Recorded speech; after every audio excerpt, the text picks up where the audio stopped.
आपका स्वागत है अपना एजुकेशन में। हम लोग पिछली क्लासों में पढ़ चुके थे अंगणित की आधारभूत प्रमेय। आज जो है वो हमारा टॉपिक है क्या है, HCF और LCM ज्ञात करने हेतु अभाज्य गुणनखंड विधि। किस विधि से? अभाज्य गुणनखंड विधि से।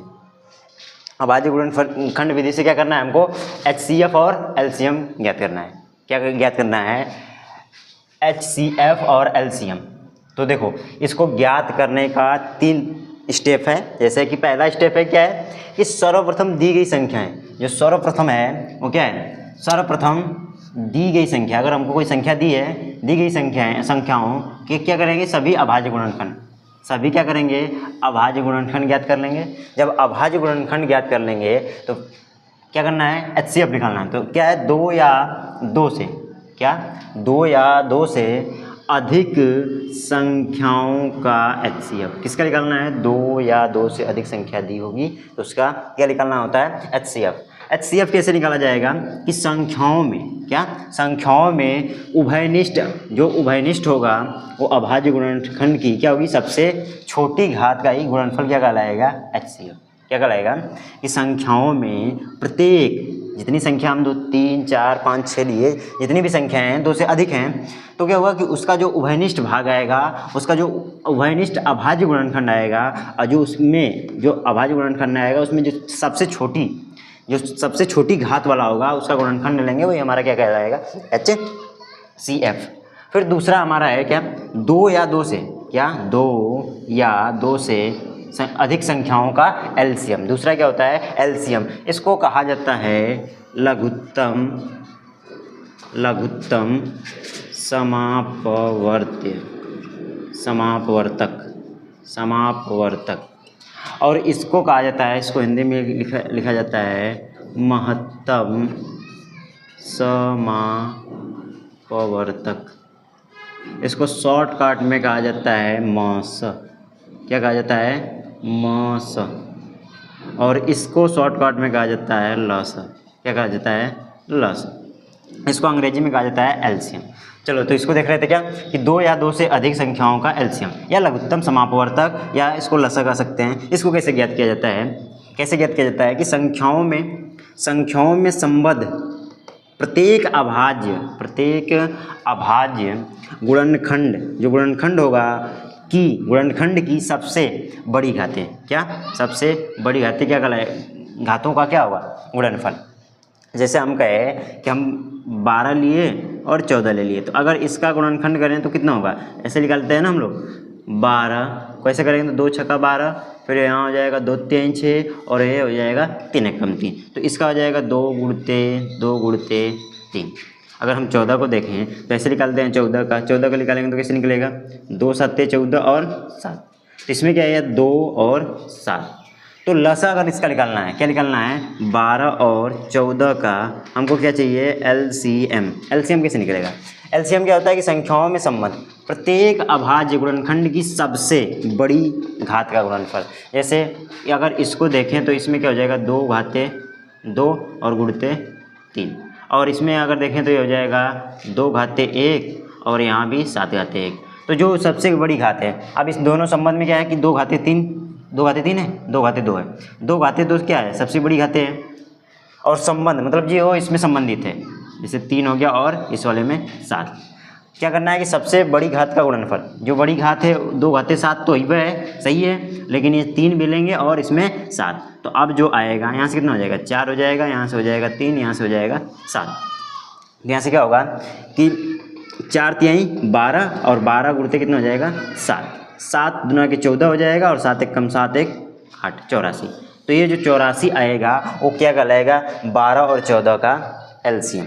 क्या कहलाएगा? LCM। हम कहें किसका HCF निकालते हैं? HCF किसका निकालते हैं? इसी का, 12 और 14। तो अगर इस 12 को देखें हम, तो 12 को लिखे हैं कैसे? 2 घाते 2 और 2 घाते 2, और क्या लिखे हैं? 3 घाते 1, और 14 को हम लोग क्या लिखे थे? 2 घाते 1 और क्या लिखे हैं? 7 घाते 1, यहाँ 7 है। अब क्या कहता है? जो क्या है?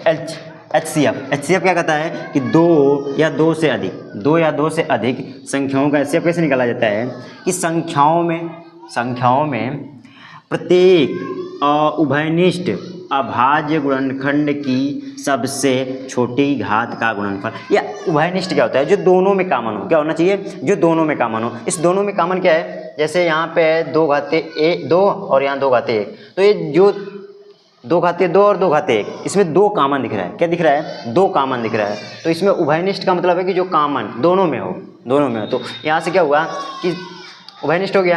अभाज्य है, ये अभाज्य संख्या है। अभाज्य गुणनखंड की सबसे छोटी घात, सबसे छोटी घात क्या है? 2 घाते 1। तो हम लोग यहाँ लिखेंगे 2 घाते 1। ये जो हमारा कहलाएगा, ये क्या कहलाएगा? ये हमारा जो कहलाएगा वो कहलाएगा HCF। किसका? 12 और 14।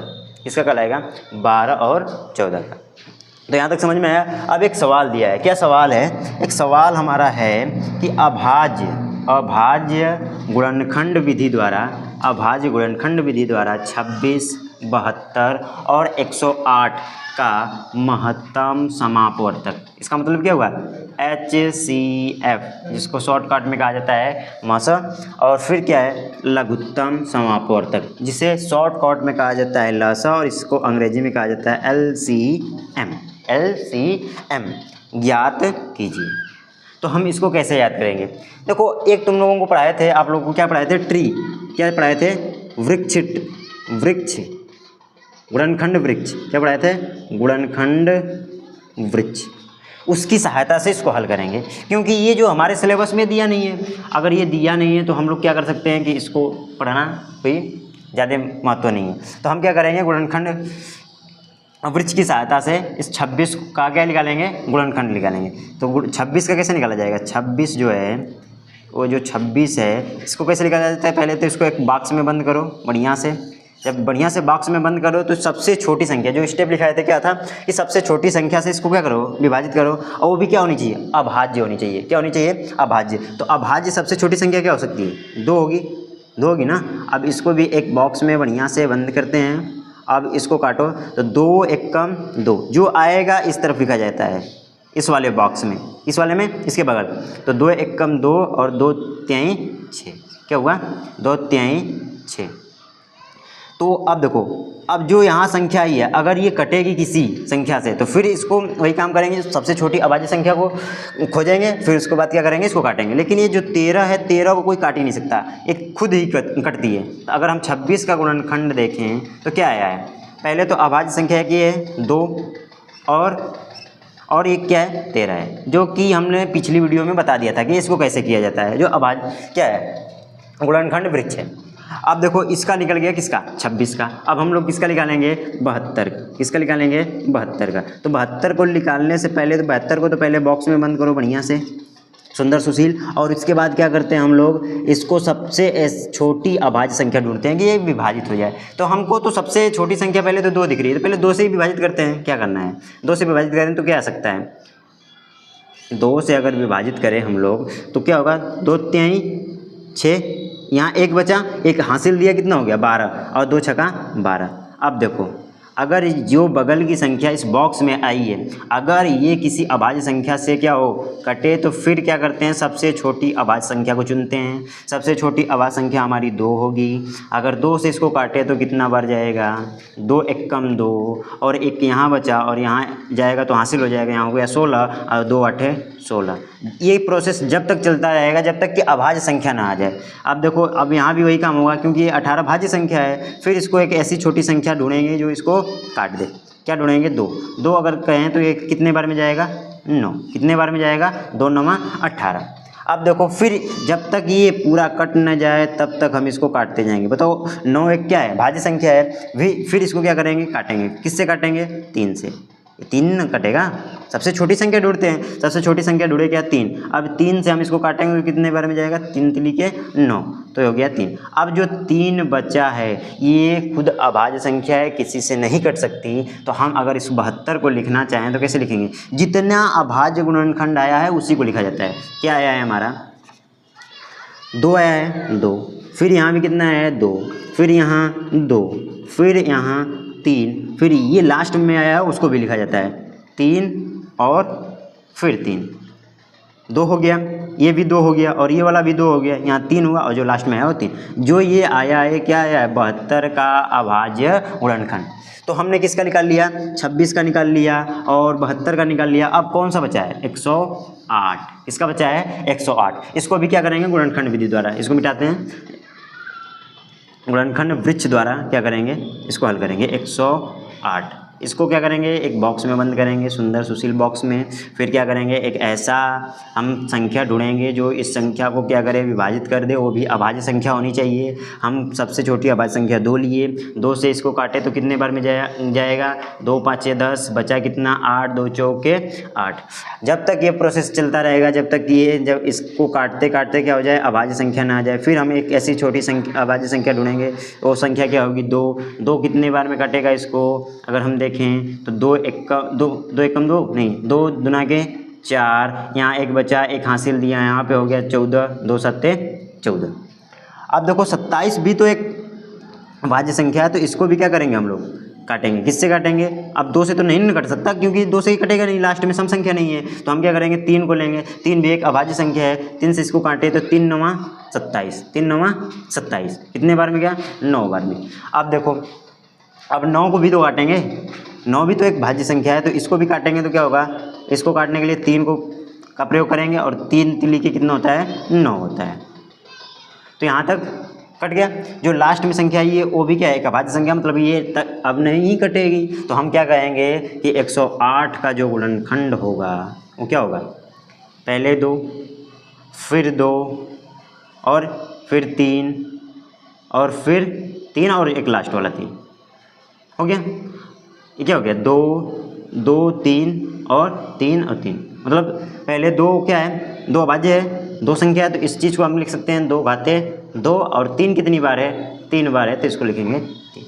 देखो यहाँ भी देख लेते हैं, यहाँ नहीं लिखे थे, यहाँ 2 कितनी बार है 3 बार है और यहाँ 3 कितनी बार है 2 बार है, और यहाँ भी नहीं लिखे थे तो यहाँ देख लो यहाँ 2 1 बार है और 13 भी क्या है 1 बार है। अब इसमें जो पूछा है उसको देखते हैं। यहाँ तक तो पिछली वीडियो में जो बताया थे उसकी सहायता से हमने क्या किया है गुणनखंड वृक्ष की सहायता से क्या निकाला है गुणनखंड निकाला है अभाज्य गुणनखंड। अब क्या निकालना है लसा। लसा कैसे निकाला जाएगा किसका लसा निकालना है इन तीनों का। तो किसका लसा निकालना है LCM।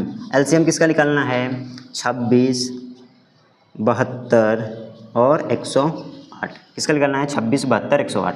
अब लसा क्या है लसा कैसे निकाला जाता है कि संख्याओं में संबद्ध प्रत्येक अभाज्य गुणनखंड की सबसे बड़ी घात का गुणनफल, सबसे बड़ी घात का गुणनफल। देखो इसमें सबसे बड़ी घात क्या है इन दोनों में, देखो सबसे बड़ी घात 2 घाते 3 है, उसमें क्या है 2 घाते 2 है, मतलब कि इसमें 2 की जो सबसे बड़ी घात है 2 घाते 3 है, तो हम लेंगे 2 घाते 3। और इसमें 13 किसी में नहीं दिख रहा है तो इसको यहीं पे रख देते हैं। आप देखते हैं इसमें 3 तो इसमें नहीं है, छोड़ो 3 इसमें है, 3 की सबसे बड़ी घाते 3 इसमें 3 घाते 2 है और इसमें क्या है 3 घाते 3 है, मतलब 3 की सबसे बड़ी घाते क्या है 3 है। अब कोई संख्या बचा 2 भी हो गया 3 भी हो गया, इसमें भी 2 3 हो गया और यहाँ भी। तो अब इसको क्या करते हैं गुणा करते हैं, तो अगर इसको करें तो कितना आएगा 8 आएगा और ये तो 13 है, क्या है 13 और ये कितना है कितना हो जाएगा 27। इसको गुणा कर लेना, जो आएगा कमेंट में बता देना, समझ में। अब इसका क्या निकालते हैं LCM हो गया। अब क्या पूछा है HCF, क्या पूछा है HCF, क्या पूछा है महत्तम। महत्तम कैसे निकाला जाएगा यहाँ निकाल देते हैं, क्या निकालना है HCF। मासा कैसे किसका निकालना है 26 72 और 108 का, 26 72 और 108 का। तो इसका जो मासा निकालने का तरीका है हम ऊपर विधि में बता दिए हैं, क्या है कि 2 या 2 से अधिक संख्याओं का महत्तम निकालना है। तो ये क्या है यहाँ देखें तो एक संख्या है एक संख्या है और ये क्या है 2 से अधिक है या 2 रहे तभी निकालेंगे। तो ये क्या कहता है कि संख्याओं में प्रत्येक जो उभयनिष्ठ अभाज्य गुणनखंड है, मतलब कि इन तीनों में इस तीनों संख्याओं में जो सबसे उभयनिष्ठ है, इसमें देखें तो उभयनिष्ठ क्या है 2 है और इसमें देखें तो इसमें भी उभयनिष्ठ क्या है 2 है और इसमें भी देखें तो उभयनिष्ठ क्या है 2 है। तो हम क्या करेंगे 2 हो गया इसमें तो 2 लेंगे। अब देखो और वो भी क्या करना है कि जो संख्याओं में प्रत्येक उभयनिष्ठ अभाज्य गुणनखंड क्या होना चाहिए वो सबसे छोटी घात होना चाहिए। तो हम घात क्या लेंगे सबसे छोटी वाली, तो इसकी घात क्या होगी छोटी। अब क्या है इसमें तो 3 नहीं है। अब इस वाले में देखते हैं, इसमें भी 3 है और इसमें भी 3 है, इसमें 3 है। अब 3 है तो इसमें 3 की सबसे छोटी घात है, लेकिन इस वाले में नहीं है, अतः इसका जो होगा मासा 2 आएगा, क्योंकि 3 इसमें भी होना चाहिए ना, इसमें नहीं है और इसमें है और इसमें है, तो ये तो फॉलो ही नहीं कर रहा है इसको। इस संख्याओं में प्रत्येक मतलब हर संख्या में क्या होना चाहिए, कॉमन होने चाहिए, तो इसमें कॉमन तो नहीं है, अतः इसका क्या होगा, जो मासा आएगा वो 2 आएगा। तो यहाँ तक हो गया, हम उम्मीद करेंगे यहाँ तक समझ में आया होगा। आज के लिए यहीं तक, धन्यवाद।